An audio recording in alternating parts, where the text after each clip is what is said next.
នេះគឺជា feedback របស់អតិថិជនម្នាក់ដែលគាត់បានប្រើប្រាស់ជាមួយនឹងឈុតមុខ Ichi Beauty ផ្ទាល់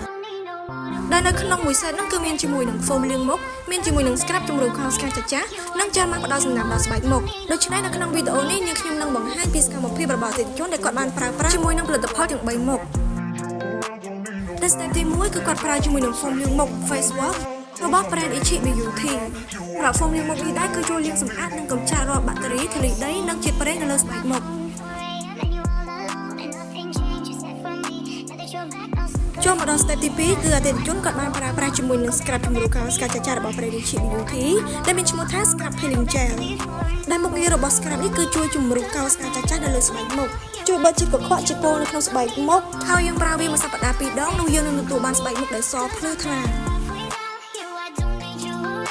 ចូលមកដល់ step ទី3គឺជាការប្រើប្រាស់ជាមួយនឹង Ichi Beauty Gel Mask ជាប្រភេទ moisturizing ដែលយើងអាចប្រើប្រាស់នៅលើស្បែកមុខបានជារៀងរាល់យប់វាមានតួនាទីក្នុងការជួយផ្ដល់សំណើមដល់ស្បែកមុខជួយធ្វើស្បែកមុខសភ្លឺថ្លានិងអាចប្រើប្រាស់បានគ្រប់ស្រទាប់ស្បែកមុខ